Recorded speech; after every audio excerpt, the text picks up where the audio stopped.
साहू और आप देख रहे हैं हमारा YouTube चैनल साहू जी टॉक्स। आज हम बात करेंगे शिक्षा जगत से जुड़ी एक और खबर पर। बातों पर चर्चा से पूर्व आपसे आग्रह होगा कि अगर अभी तक आपने हमारे चैनल को लाइक और सब्सक्राइब नहीं किया है तो प्लीज़ एक बार हमारे चैनल को लाइक और सब्सक्राइब करें, ताकि शिक्षा जगत से जुड़ी हर छोटी बड़ी खबरों में आप हमारे साथ बने रहें। तो आइए चर्चा करते हैं आज की इस विशेष खबर का और जानते हैं क्या है आज का विशेष खबर। जैसा कि तस्वीरों में आप देख पा रहे होंगे कि यह तस्वीर एक शिक्षक सम्मान समारोह का है। जी हाँ, झारखंड इंडिपेंडेंट स्कूल अलायंस के तहत अलायंस संगठन झारखंड मुस्लिम माइनॉरिटी स्कूल एसोसिएशन के तत्वाधान में कल कटरू रांची में एक शिक्षक सम्मान समारोह का आयोजन किया गया, जिसके मुख्य अतिथि थे झारखंड सरकार के अल्पसंख्यक मंत्री हफीजुल हसन साहब। जी हाँ, हफीजुल हसन साहब की मौजूदगी में कल रांची के कटरू में झारखंड मुस्लिम माइनॉरिटी स्कूल एसोसिएशन के तत्वाधान में एक शिक्षक सम्मान समारोह का कार्यक्रम किया गया, जिसमें माननीय मंत्री के अलावे जो विशिष्ट अतिथि के तौर पर थे झारखंड इंडिपेंडेंट स्कूल अलायंस के अध्यक्ष श्रीमान अविनाश वर्मा, साथ ही मौजूद थे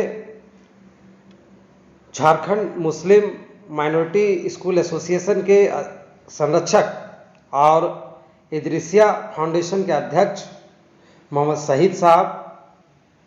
उनके साथ मंच साझा कर रहे थे मारवाड़ी कॉलेज के पूर्व प्राचार्य डॉक्टर जावेद अहमद सर, और साथ ही उनको साथ दे रहे थे जीसा के महासचिव श्रीमान सर्वेश दुबे जी। इस कार्यक्रम की शुरुआत little angels high school Pundag के बच्चों के द्वारा की गई, जिसमें उन्होंने अतिथियों को परेड के साथ सलामी देकर उनका अभिनंदन किया। तो वहीं दूसरी ओर संगठन के पदाधिकारियों की ओर से सभी आगंतुक अतिथियों को शॉल, बुके और फूल माला पहनाकर अभिनंदन किया गया। कार्यक्रम को आगे बढ़ाते हुए पैरामाउंट पब्लिक स्कूल के बच्चों द्वारा रंगारंग कार्यक्रम की प्रस्तुति की गई। तत्पश्चात इस कार्यक्रम में राज्य भर से आए जीसा, जो झारखंड इंडिपेंडेंट स्कूल अलायंस के नाम से जानी जाती है, उसके अलग अलग जिलों से आए लगभग राज्य के 18 जिलों से उनके पदाधिकारी आए थे, जिनका सम्मान समारोह किया गया। और फिर इस कार्यक्रम को आगे बढ़ाते हुए रांची जिला अंतर्गत जो मुस्लिम माइनॉरिटी स्कूल एसोसिएशन के तहत संचालित विद्यालय हैं, उनके 56 विद्यालयों के लगभग 200 से अधिक शिक्षकों का सम्मान किया गया, जिसमें उन्हें सम्मान स्वरूप सम्मान पत्र और मोमेंटम भेंट किया गया। कार्यक्रम के दौरान जीसा के एक प्रतिनिधिमंडल द्वारा माननीय मंत्री महोदय को मान्यता की शर्तों को लचीला करने, 1 से 5 तक के विद्यालय को अतिशीघ्र खोलने और शिक्षकों को राहत पैकेज देने संबंधित एक मांग पत्र भी सौंपा, जिस पर उन्होंने अपने वक्तव्य के दौरान वहाँ तमाम उपस्थित शिक्षकों और पदाधिकारियों को आश्वासन दिलाया कि वे वादा करते हैं कि आपकी बात को माननीय मुख्यमंत्री और शिक्षा मंत्री तक पहुंचाकर उसे हर संभव समाधान करवाने का प्रयास करूंगा। तो आइए सुनते हैं पहले क्या कहा निजी विद्यालय संगठन के प्रतिनिधियों ने, और फिर उसके आलोक में क्या आश्वासन और जवाब दिया माननीय मंत्री हफीजुल हसन साहब ने। निजी स्कूलों में कार्यरत शिक्षकों का विगत 18 महीने से बहुत ही बुरा हाल रहा। कईयों को मासिक सैलरी नहीं मिल पाया, कईयों को 50% मासिक भुगतान मिला, और इस दरमियान हमारे न जाने कितने लोग कोरोना के काल में उनके परिवार के लोग या शिक्षक लोग इस दुनिया से चले गए। जो उनकी सबसे बड़ी जिम्मेवारी, जिसके लिए हम लोग उनको राष्ट्र के लिए, जो अगली पीढ़ी के लिए जो तैयार करते हैं, वो यह शिक्षक ही करते हैं। और इसीलिए शायद शास्त्रों में भी ये वर्णन है कि गुरु ब्रह्मा गुरु विष्णु गुरुर्देवो महेश्वरा गुरु साक्षात परम ब्रह्म तस्मै श्री गुरुवे नमो नमः।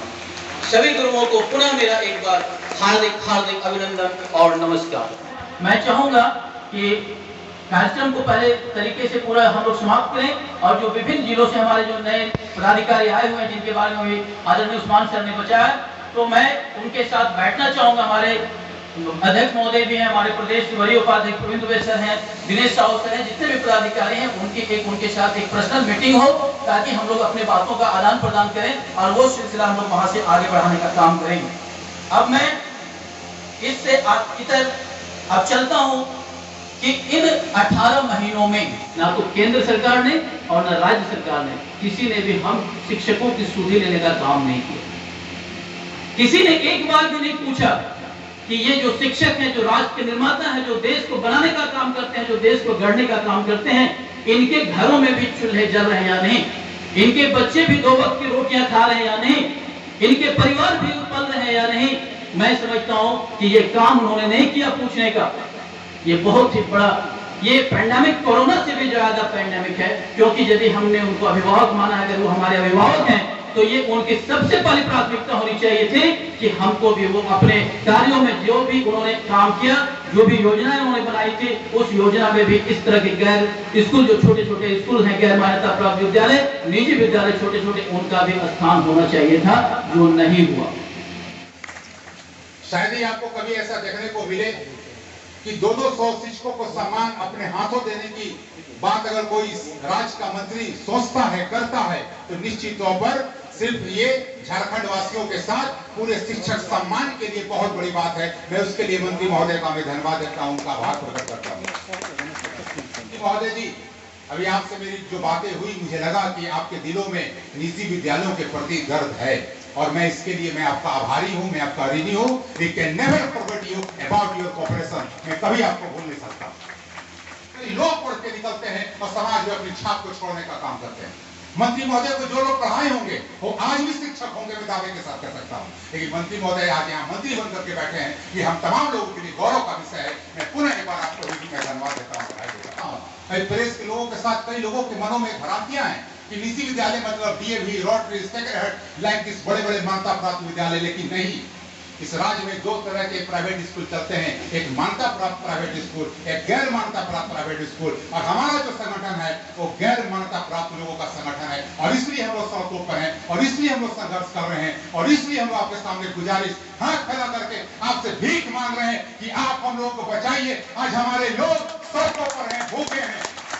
कोरोना काल में भारत सरकार हो या राज्य सरकार हो, आपने मजदूरों को हवाई जहाज से लाने का काम किया है। भारत सरकार इस राज्य के लाखों किसानों को खातों में पैसा देने का काम किया है। लेकिन इस राज्य के 15,000 विद्यालयों के बारे में, वहां कार्यरत 8 लाख शिक्षक या गैर शिक्षक लोगों के बारे में किसी ने आज तक सोचने का काम नहीं किया है। हमारे यहाँ 50 लाख इस राज्य के बच्चे पढ़ने का काम करते हैं। मंत्री महोदय, ये ना तो 50,000 फीस होता है, कब? जब 100% फीस आएगा तब। और सरकारी विद्यालय के शिक्षकों का 80,000 वेतन है। जितना एक व्यक्ति को वेतन मिलता है उतना में ये लोग अपने विद्यालय का संचालन करते हैं, पूरे पुष्टि के साथ करते हैं, पूरे ईमानदारी के साथ करते हैं, अपना इज्जत, नफ्स और वकार को कायम रख के करते हैं। ये मैं दावे के साथ कहना चाहता हूँ। सिर्फ मान्यता के शर्तों में आप संशोधन कर दे और थोड़ा सा ग्रेडिंग पद्धति के हिसाब से। यहाँ पर कई लोग ऐसे बैठे हैं, हो सकता है कोई लोग साइकिल से आए हैं, कोई लोग मोटरसाइकिल से आए हैं, लेकिन मेरे पास साइकिल है तो आप हाईवा का हमको रजिस्ट्रेशन क्यों कराना चाहते हैं? हमारे पास अगर 10 रूम है, मेरे यहाँ पर 200 बच्चे पढ़ते हैं, तो हम कब सीबीएसई के साथ, डीएवी के साथ लाके क्यों जोड़ना चाहते हैं? अगर हम मान्यता ले लेंगे, उसके बड़े इंफ्रास्ट्रक्चर में हम आ जाएंगे तो हम भी फिर 5,000 रुपया फीस लेंगे। फिर अखबार लिखेगा कि निजी विद्यालय लूटता है। हम अगर मान्यता ले लेंगे तो फिर हम तो 6 पे कमीशन हमको देना होगा, बीएड टीचर को रखना होगा, उसको 40,000 रुपया एक टीचर को सैलरी देना होगा। तो इसलिए हमको अपग्रेडिंग पद्धति के हिसाब से मान्यता दे करके इस राज्य के विद्यालय को आप उभारने का काम करेंगे, जिसकी जो क्षमता है, A grade, B grade, C grade. अगर हमारी औकात कम है, मेरे पास साधारण बिल्डिंग है, कम अगर स्पेस है तो आप मुझे सी ग्रेड की मान्यता दीजिए। आपको डीएवी बहुत अच्छा अगर लगता है आप उसे ए दीजिए, A+ दीजिए। अमेरिका भी पढ़ाता है 2+2=4 और हम भी पढ़ाते हैं 2=2=4, इसलिए इसमें कहीं कोई मतभेद नहीं है। ABCD में परिवर्तन नहीं होना है, क ग की मात्रा में कोई परिवर्तन नहीं होना है। But you see always my intention, हमारा इंटेंशन है कि गरीब मध्यवर्गीय परिवार के बच्चे कैसे शिक्षा के क्षेत्रों में आगे बढ़े और सरकार के उद्देश्यों का हम लोग पालन करते आ रहे हैं। सरकार का जो उद्देश्य है अंतिम व्यक्ति तक शिक्षा की रोशनी पहुंचे, उस पर हम लोग काम करते हुए आपके साथ हैं। तो हमने सुना कि निजी विद्यालय संगठन के प्रतिनिधियों ने किस प्रकार से गैर मान्यता प्राप्त निजी विद्यालय की जो समस्याएं हैं उसे माननीय मंत्री महोदय के समक्ष रखने का काम किया। अब आइए सुनते हैं कि इनके जो समस्याएं हैं उसके संदर्भ में माननीय मंत्री महोदय ने क्या जवाब दिया और उन्हें क्या आश्वासन मिला। आइए सुनते हैं माननीय कल्याण मंत्री हफीजुल हसन साहब को। इसका मतलब है कि मुझे पढ़ना है, बाल बच्चे को पढ़ाना है, और आज के दौर में बगैर पढ़ाई किए हुए आप कहीं आगे कुछ काम नहीं कर सकते। अभी झारखंड स्कूल जैसा के तरफ से मुझे एक ज्ञापन सौंपा गया है जिसमें कुछ संशोधन RTE के में संशोधन सभी विद्यालयों को बिना शर्त मान्यता दी जाए और बहुत सारी बिंदु हैं। मैं वादा करता हूं कि अपने मुखिया माननीय मुख्यमंत्री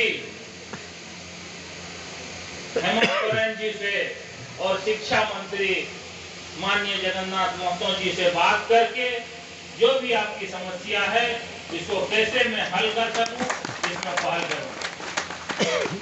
तो हमने सुना कि माननीय कैबिनेट मंत्री झारखंड सरकार हफीजुल हसन साहब ने क्या कहा। इस प्रकार से कल रांची के कटरू में शिक्षक सम्मान समारोह का यह कार्यक्रम कई मायनों में कोविड-19 के बाद एक नया संदेश दे गया, एक नई उम्मीद जगा गई कि अब जो सरकार है वह निजी विद्यालय के शिक्षकों और उनकी समस्याओं को लेकर गंभीर होने की ओर अग्रसर है और निसंदेह इनकी समस्याओं के समाधान हेतु पहल करेगी, ऐसी संभावना दिख रही है। इन्हीं चंद शब्दों के साथ आज के लिए बस इतना ही। फिर मिलते हैं अगली कड़ी में, तब तक के लिए नमस्कार, जय हिंद, धन्यवाद।